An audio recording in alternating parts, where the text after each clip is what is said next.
CA course के सारे updates को पाने के लिए सब्सक्राइब करिए विस्डम सी चैनल को और बेल आइकन को दबाइए वीडियोस की नोटिफिकेशन सबसे पहले पाने के लिए।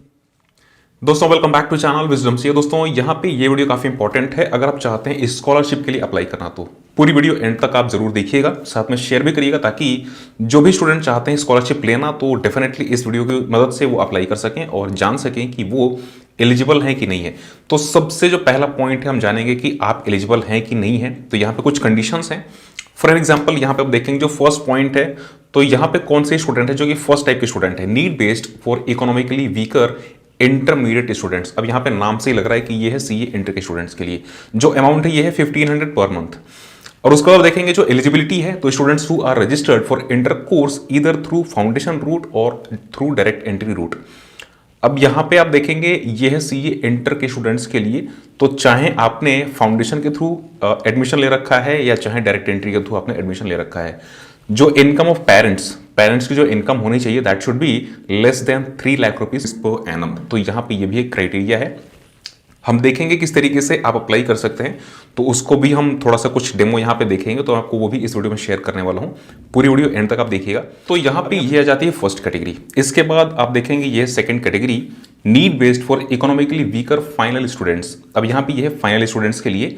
सो जो अमाउंट है ये भी 1500 रुपये पर मंथ का है। और जो एलिजिबिलिटी है students who have registered for final course, तो फाइनल कोर्स के लिए है income of parents should be not more than 3 lakh rupees per annum.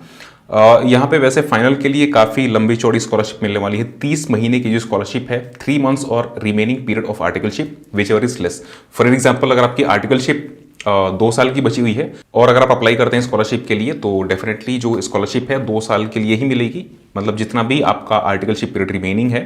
तो विच एवर इज लेस, या तो 30 मंथ्स और articleship period which ever is less.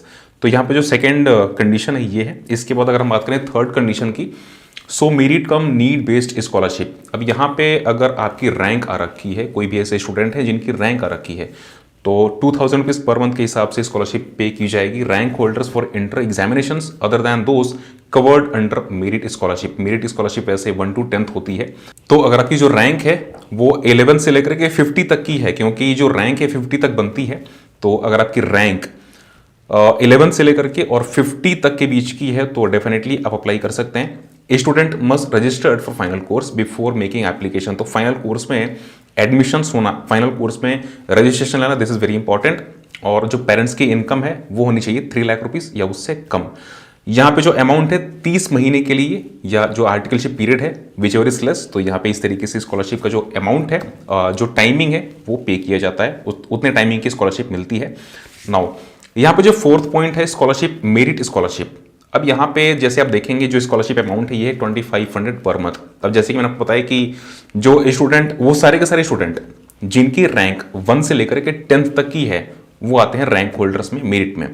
तो rank holders of intermediate examinations whose name appear in serial number 1 to 10 in case rank serial number 10 continues further. अब यहाँ पे एक condition हो सकती है, अगर कोई ऐसा स्टूडेंट है जिसकी ऑल इंडिया रैंक 10th है और केवल एक स्टूडेंट वहाँ पे नहीं है, वहाँ पे 3-4 स्टूडेंट हैं जिनकी ऑल इंडिया रैंक 10th आ रखी है, तो क्या चारों को मिलेगी या केवल एक को मिलेगी? तो चारों लोगों को मिलेगी। यहाँ पे क्लियरली आप देख सकते हैं लिखा हुआ है कि 1 to 10 in case rank 10 continues to further rank means 11, 12 and so on, then all such rank holders. तो सभी को यहाँ पे स्कॉलरशिप मिलेगी, means they all will be rank holders and they will be counted as. और उनको जो amount है 2500 पर मंथ के हिसाब से जो अमाउंट है स्कॉलरशिप का that will be paid out. और यहाँ पे एक और कंडीशन है कि फाइनल कोर्स में भी रजिस्ट्रेशन लेना पड़ेगा बिफोर मेकिंग एन एप्लीकेशन। और जो अमाउंट है 2500 30 महीने तक पे किया जाएगा और आर्टिकलशिप पीरियड, जो रिमेनिंग आर्टिकलशिप पीरियड है विच एवर इज लेस। तो यहाँ पे कुल मिलाकर के 4 कंडीशंस हैं। यहाँ पे जो पेरेंट्स, जो फोर्थ है मेरिट स्कॉलरशिप, तो यहाँ पे पेरेंट्स और गार्जियन के इनकम की कोई क्राइटेरिया नहीं है। 3 लाख रुपए की जो क्राइटेरिया जो प्रीवियस चीज़ों में थी, प्रीवियस स्कॉलरशिप में, तो यहाँ पे ऐसे कुछ क्राइटेरिया नहीं है। जो भी स्टूडेंट चाहते हैं अप्लाई करने के लिए और उनकी जो रैंक है ऑल इंडिया रैंक आ रखी है 1 to 10 के बीच में, they all can apply for this. तो यहाँ पे 4 कैटेगरीज हैं। अब इसको किस तरीके से अप्लाई कर सकते हैं, तो चलिए मैं आपको लेकर चलता हूँ स्क्रीन पे किस तरीके से आपको अप्लाई करना है और कौन से पोर्टल के थ्रू आपको इसको अप्लाई करना है।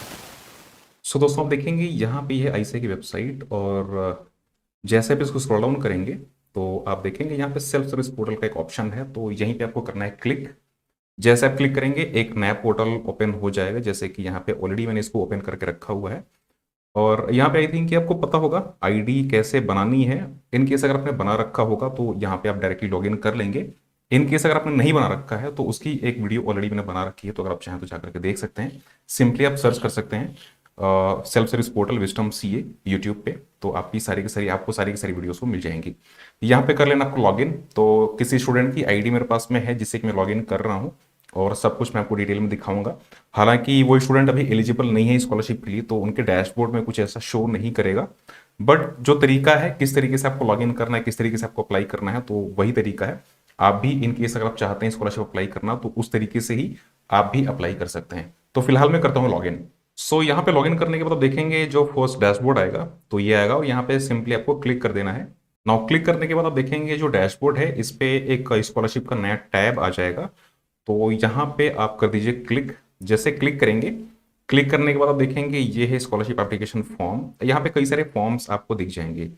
तो वैसे ये वाला जो फॉर्म है इन केस अगर आपने ऑलरेडी फिल कर रखा है तो यहाँ पे क्लिक करने के बाद आपको वो चीज़ें दिख जाएंगी। और अगर आप फर्स्ट टाइम यहाँ पे आ रहे हैं और आपको अप्लाई करना है तो यहाँ पे सिंपली आपको करना है क्लिक। तो वैसे इनकी जो कन्वर्जन है, कन्वर्जन पेंडिंग है आई थिंक, तो इसलिए शायद ये एलिजिबल नहीं है। इन केस अगर आपका भी कन्वर्जन पेंडिंग है या कोई चीज़ अगर पेंडिंग है तो पहले आप उसको कंप्लीट कर लीजिए, then you can apply for this scholarship. If you are eligible तो आप अप्लाई डेफिनेटली कर सकते हैं। इस डैशबोर्ड पे शो कर देगा कि आप उसके लिए एलिजिबल हैं कि नहीं है। अब यहाँ पे जैसे मैं क्लिक करूंगा, क्लिक करने के बाद आप देखेंगे वैसे यहाँ पे कुछ नल दिखाएगा, कोई डिटेल यहाँ पे शो नहीं करेगी।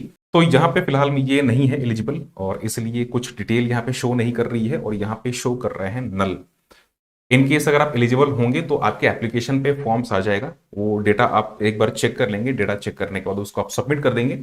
सबमिट करने के बाद जो मेंबरशिप नंबर है आपको फीड करना पड़ेगा। फीड करने के बाद आप उसको सबमिट करेंगे, देन वो जाएगा आपके प्रिंसिपल के पास में, या जिस भी सीए का आपने मेंबरशिप नंबर वहां पे एंटर कर रखा है उनके पास में जाएगा। वो अप्रूव करेंगे, और उसके बाद जो एप्लीकेशन है that will be forwarded to ICI. और उसके बाद जो भी आईसीआई को करना होगा उसमें इन केस अगर आईसीआई चेक करेगा and if ICI find eligible तो डेफिनेटली आपको स्कॉलरशिप मिल जाएगी, आपका एप्लीकेशन अप्रूव हो जाएगा। तो इस तरीके से प्रोसेस है कंप्लीट, किस तरीके से आप इसको अप्लाई कर सकते हैं। और आई थिंक कि मैंने आपको बता दिया कि कौन कौन से स्टूडेंट हैं जो कि एलिजिबल हैं स्कॉलरशिप को अप्लाई करने के लिए। सो आई थिंक कि चीजें आपको पता चल गई। एंड इन केस चाहते हैं स्कॉलरशिप अप्लाई करना तो definitely by this way you can apply for the scholarship. In case कोई क्वेरी है तो आप मुझे लिंक्डइन पे भेज सकते हैं, और अगर आप चाहें तो ट्विटर पे भी विजडम सीए को आप फॉलो कर सकते हैं। इंस्टाग्राम पे भी अगर आप चाहें तो फॉलो कर सकते हैं। लिंक सबका आपको मिल जाएगा डिस्क्रिप्शन में। साथ में टेलीग्राम चैनल भी आप ज्वाइन कर लीजिए, और इन केस अगर आपने अभी तक सब्सक्राइब नहीं कर रखा है चैनल को तो सब्सक्राइब कर लीजिए and hit the bell icon. Thank you so much and take care.